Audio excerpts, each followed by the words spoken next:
Good evening, Hadley Wood, and welcome back to our second episode of HWJC Live. It gives me a great, it's a real honor and privilege to have our very dear Stephen Pack, who is a real dear friend of the Hadley Wood Jewish community, who's going to be joining us tonight to discuss his close relationship with Rabbi Lord Jonathan Sacks. It was almost this time last week that we were all shocked to hear about the sad news of the passing of Rabbi Lord Sacks. And in fact, it was Stephen who let me know the news. Actually, I had just done Havdalah service with the shul, a very nice Havdalah service, and Stephen very kindly waited till after that service to let me know. And it was a real deep shock, not just to myself, not just to the community, but really to the world at large. And I thought it would be very appropriate to have Steve on with us to share with us some insights to what it was like to work with Rabbi Lord Sacks and to share with us what he may have learned from him as well. So without further ado, let me bring Steve on over here. Sorry, my computer's gone a bit funny. It doesn't usually do this. Here we go. Steve, welcome. Thank you so much for joining us. And real, as I say, honor and privilege to have you. How are you doing, Steve? How are you? I'm doing well. It's nice to see you. And the reason for being with you is not a pleasant one. It's intensely sad, but it is always a pleasure to be with you and to be with all our dear friends at Hadley Wood. Thank you. Thank you very much. So just before we start talking about your relationship with Rabbi Sacks specifically, I thought it would be helpful to hear how your background and how you got involved with the United Synagogue in the first place, and how you ended up in the top brass. Well, I can give you a quick version of that, because if I do the long version, it'll take the whole half hour. The quick version is I first got involved because I complained about something. I complained to somebody, and of course the answer was, well, if you can do it better, you do it yourself. And that was in the days of in Foster's Shul, and I then subsequently became FR and chairman of CNSS. That sort of brought me into contact with a number of the trustees of the United Synagogue. The US had gone through a pretty difficult time. We're talking about many years ago. There were quite a lot of problems, particularly financial problems.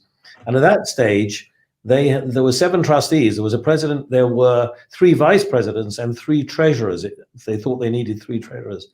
And as a chartered accountant, a guy called Brian Wolkind, who was one of the treasurers, approached me and said, there's a vacancy. Would you do it?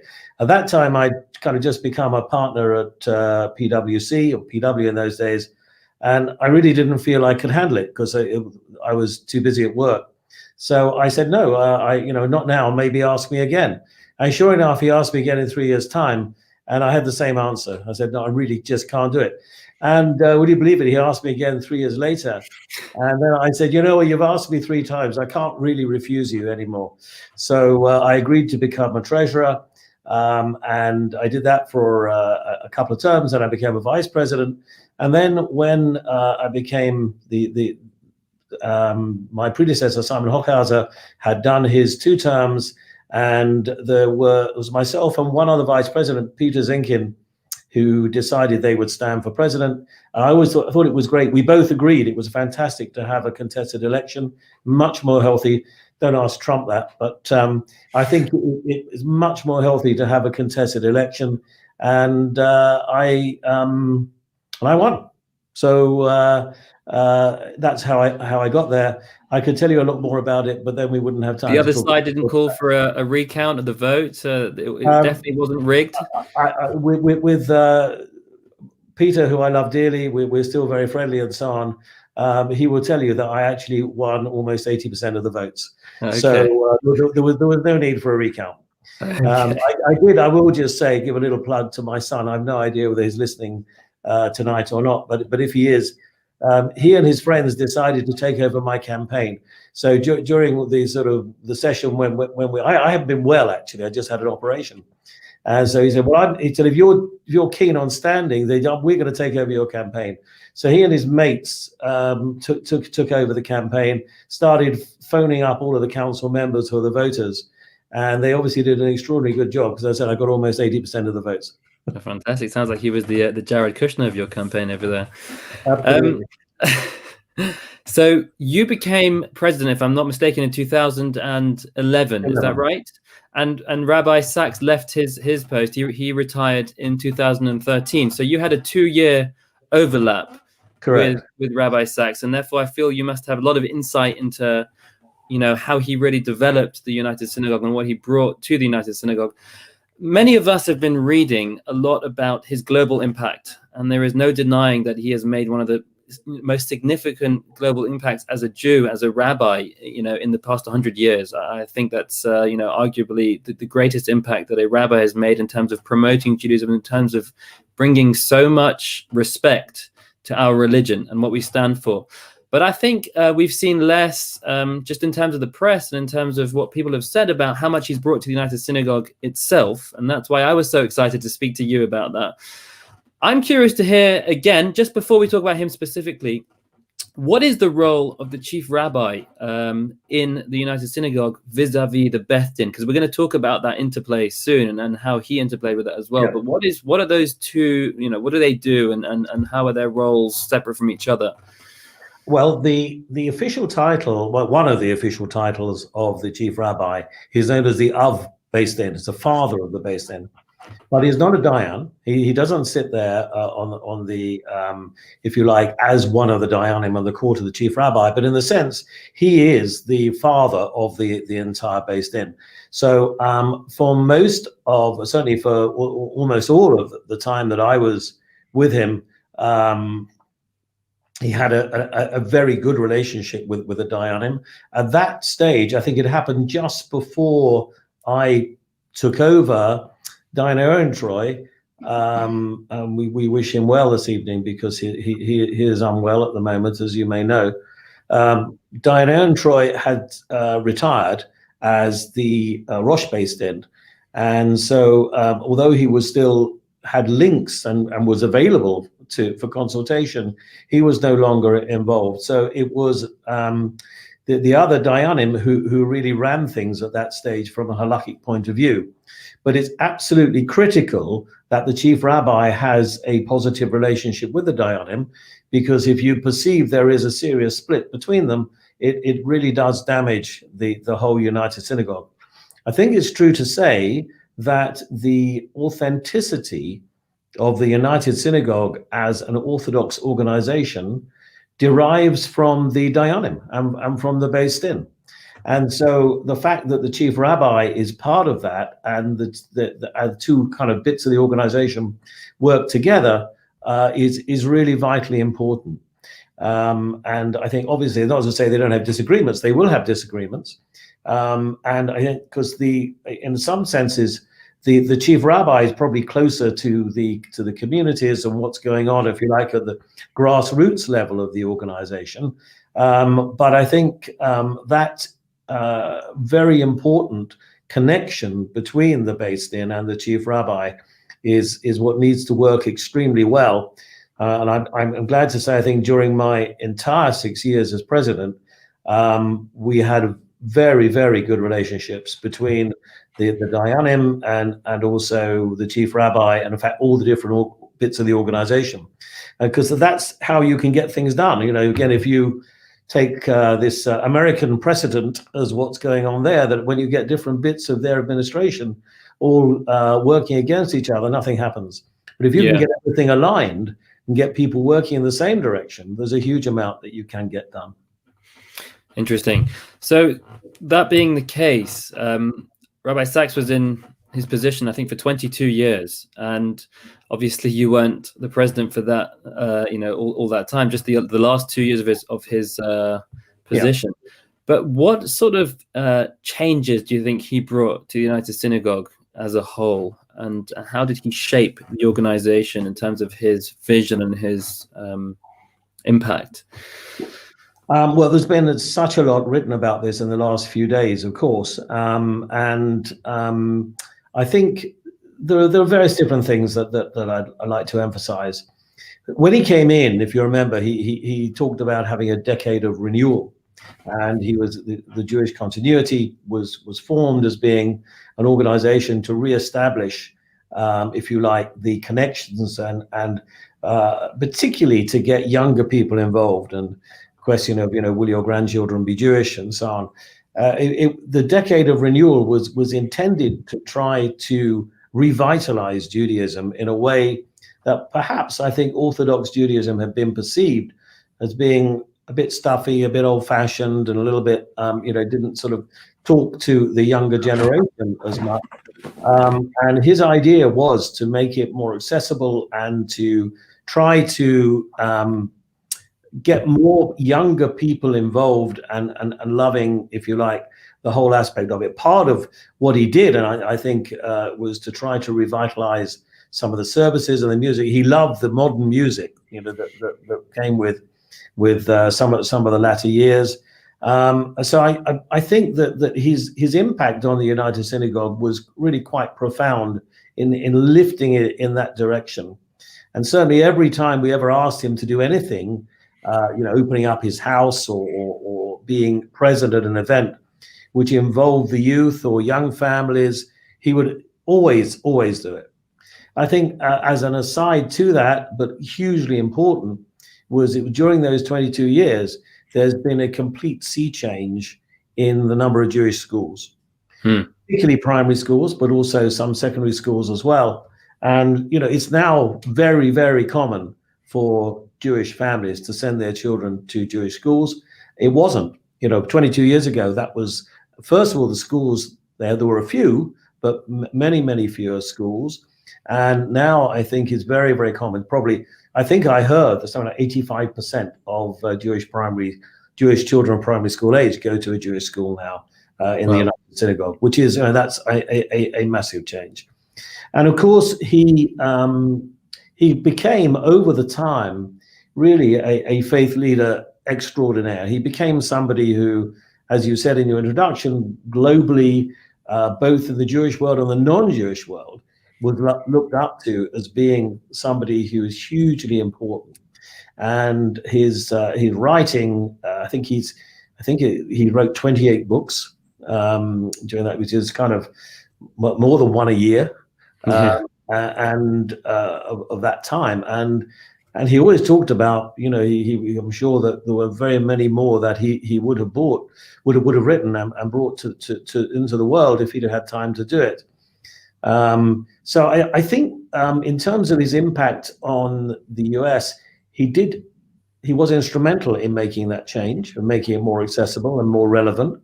I think he was also increased the respect that people had for our particular branch of Judaism as he became a national and an international figure. I mean, what some people don't realize is that there is no reason why our chief rabbi, who is a United Synagogue employee, should be the spokesman for Anglo Jewry. We're only one particular part of the whole Jewish spectrum. And, there's something like, let's say 300,000 Yidden in the UK. The US probably accounts for something like 80,000 souls. Right. It's by no means, the only bit of Judaism in the UK. And yet he, and I believe his successor, Rabbi Mervis, and to some extent also his predecessor, Rabbi Jacobowitz, they did command this thing of being the Jew who everybody talked to, whether it was royalty, whether it was prime ministers, or it was, they took the center ground as being the key spokesman for Anglo Jewry. And I think Rabbi Sacks did that extremely well. I mean, because he got on so well with so many different branches of people and was a hugely respected figure, right across the spectrum. Yeah. So I think he commanded that position as the leader of Anglo Jewry. So I wanted to ask you as well then, so we've spoken a bit about what he's brought to the United Synagogue and the incredible impact that he's made over there. I've been thinking about Prince Charles's comment at the dinner which you were at, and you presented Rabbi Sacks with his Sefer Torah at the tribute dinner when he retired in 2013. Prince Charles has some great lines in there. One line which is ringing in my ears is that being chief rabbi isn't so much of a position as it is a predicament. And I wanted to hear from you as to what you think his greatest challenges were as chief rabbi. What a good question. He was, he had his share of problems as chief rabbi. I'm delighted to say not during my time. During my 2 years, I think it was a fairly easy run. But in the very early years, when soon after he was appointed, there was the Hugo Grin affair, which I know we discussed that a few times, and I know that he intensely regretted not going to the Lavoie at the time. He told me he was relatively newly appointed, and he took some counsel from a few people and said, should he go, shouldn't he go? And they said, don't go, and he didn't go, and that was not his inclination. And he was actually very close to Hugo Grin, and through the whole of his life, actually, while she was alive, he was close to Hugo Grin's wife.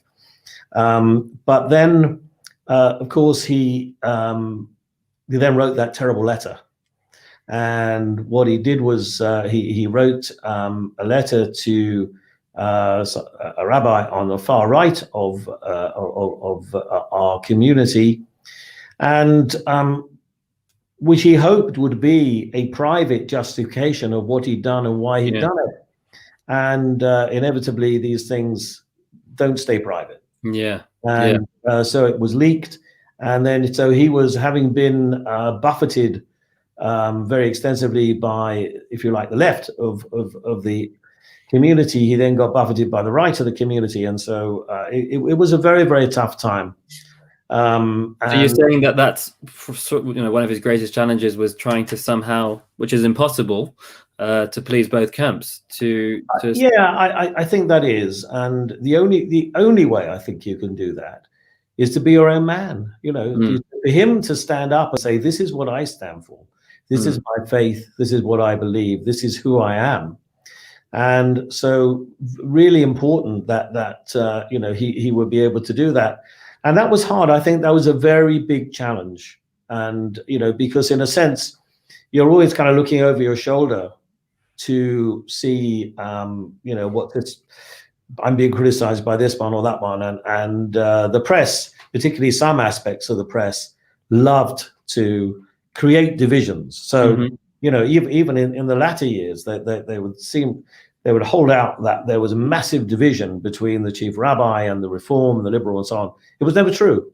That was not. He had fantastic personal relationships with people of the whole spectrum of Judaism, and from the far right to the far left. But of course, that doesn't make good news, does it? The stories. It's always good when you have scandal and so on. So he had real problems with that, and then of course, the other one that's been sort of referred to more recently, and this happened actually just after I became a trustee or a treasurer, as I explained earlier. My very first year, the dignity of difference incident was that became the cause célèbre at the time. And he give us a bit more background as to what that was, and I think we're aware of what it is, but perhaps a bit more detail. I think he had written in his book in the first draft how we should respect other religions. He was a great man, and one of the things that he had huge respect for was other religions. And in fact, he often used to say, when we're talking about anti-Semitism, he was very outspoken on anti-Semitism, including, as we know, in the House of Lords latterly. But one of the things he said is, I will stand up for Muslims and Hindus and Christians to be able to practice their religion how they want to do, but I want them to stand up for me as a Jew, to say that we Jews should be allowed to practice our religion how we want. And that's the relationship we need. It's much better for other people to be saying, we should be allowed to practice our Judaism, rather than for us to, it's kind of, it's me again. And I think one of the things he said in that book was he spoke about the profile of other religions. And some of the words that he used were interpreted as meaning that those religions had a particular validity, which was anathema to the Haredim. So who was it that actually made the fuss then? Was it his own rabbinate? Was it sort of the right? When the book came out, it was critiqued by various different people, and a few of the Haredim came up and said, you cannot say that other religions have, what they said was the same validity as Judaism. And I don't think he ever meant that. I mean, that was. I mean, it could have been that maybe the writing was a little ambiguous. So he of course, his faith was profoundly Jewish and purely Jewish. And I think what he was really saying was, we have to respect other faiths. We have to work together with other faiths. We have to make sure that they understand, we have to help them and they have to help us. So you don't go around rubbishing other faiths. Don't go around saying that, that there's no validity to these other things. But it's not quite the same as saying that what he was accused of saying, which was that they are as valid as Judaism. So he did actually rewrite that section of the book. And so the second edition came out and I think was amended. And the Times obituary were quite critical of him in of that episode. Can you shed any better light on what was going on and why you feel? Well, the Times obituary did refer to that. In fact, the first edition of the obituary, which came out, if you recall, the news, very sad news, came on late on Saturday night, a week ago, and at about 1 o'clock in the morning, they published something in the Sunday Times online, which was an absolutely horrific obituary. And it was really focused on these things almost exclusively, and then didn't mention all the other wonderful things he'd done. Or if you like, in passing, it mentioned the other things. So they rewrote the whole thing so that when it came out in the Times on Monday, it was much better balanced. The written one on Monday was much better balanced. It did refer to these things, but nowhere near. The first one was just basically spiteful. It was written by somebody who obviously had an axe to grind. I have my own view about who that might have been, but I won't say it publicly. And I do find though, when it comes to obituaries, Jewish newspapers tend to be a lot kinder when it comes to obituaries. They do. It's pretty standard. It's pretty standard in the secular world, I guess, to just say as it is. At the invitation of Michael Goldstein, who couldn't do it because he was one of the 30 people at the Lavoya, but Danny Finkelstein, who the deputy editor of the Times, had been in touch and was also horrified by what had been written originally, and so they put me in touch with the obituary editor of the Times, and I had a few conversations with him, and we got him some more information, and he said to me exactly the same. He said, obituaries are not meant to be a wonderful unity of the person's life. You're meant to, say an biology.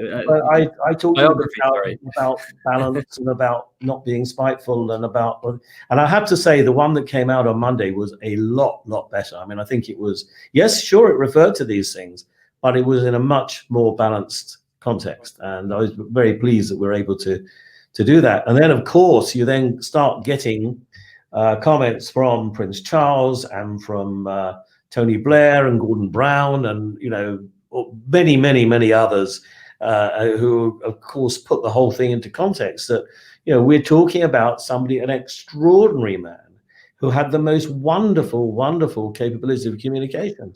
What I said to anybody who listened was that there was never a conversation that you had with him which wasn't a special conversation. I think, if you like, one of the things people used to say to him say about him was, he wasn't very good at small talk. And the answer was his brain was operating on a higher level than most of us. So you had a conversation with him. It was very important that, you thought carefully about what you're going to say. And he replied in a way which he listened carefully to what you said and responded. And some of the shiurim that I was fortunate to listen to, is we started every sort of formal meeting. If we attend a trustee meeting, he would start with a Devar Torah. And some of them were just remarkable. I mean, so they were just inspiring, and kind of you walked away with your faith sort of reinvigorated. Absolutely amazing, some of the things that he would say, and you sort of think about it afterwards. You're thinking about it for weeks afterwards, and you read about it. And he's very good at recycling things. So I think important people who are very busy do this. So Sharon and I went to a lot of events with him. So we often heard the same joke about 3 times, but that was fine. It was usually a very good joke. Yeah. And some of the shiurim, he would say the same thing. Again, we haven't really got time to go into it, but there's the most remarkable insight that he gave. If you read his Pesach Haggadah, there's this bit that they talk about, which is always a bit of a mystery, about the Rabbonim who went to Bnei Brak, and they were talking through the night, and then one said, "Verily, I'm like a man who is 70 years old." Well, he analyzed the situation in a way, if you get a chance to read it, please do. He explained that what had happened was there'd been a major upset within the Jewish leadership. And Rabbi Gamliel, who had been the Nasi, had been quite a few problems, and they decided they were going to do a coup. And it was that night that 4 of the Rabbonim had gone to Bnei Brak to discuss how they were going to take over. And the younger one who had taken over was a very young man. But because of the huge responsibility he was taking, they said his hair went gray overnight. That's where it came from. They said, "Verily, I'm like a man who said," because his hair went gray overnight. And he explained how they were sitting and so on. I mean, this sort of thing, I can't do justice to it tonight, but the depth of some of these things, and you realize how he put some of these things together innovation in a way that I don't think other communicators were able to do. So just before we wrap up, because we are almost getting to the end of our half an hour, and for all of you who are watching, quite a few of you actually, as I can see, please, if you have any questions yourselves, feel free to comment in Facebook or in YouTube, and we will try to answer 2 or 3 of them before we finish. We'd love to hear your comments as well. It's always exciting to see what other people have to ask. But one thing I really wanted to ask you, Stephen, as well, is if you can think back to the time that you spent with him and all those precious moments that you had, what do you think would be the one thing you learnt from him the most? Something which you feel he made a real deep impact on your life personally? Gosh, we actually became very close. And so, for example, every Yontif he would ring before. Just he had this list of phone calls which his team would give him, and I don't know how he ever had time to do that. But before Pesach or Rosh Hashanah or something, he would be on the phone, and we'd talk. I said he was not great at small talk, but he would always phone, ask about us, and so on. He officiated my daughter's wedding, Susanna's wedding. He wanted to, this was when I was a trustee, not president. He wanted to come and officiate there. And we were invited to his house a lot. We were in and out of his house a great deal.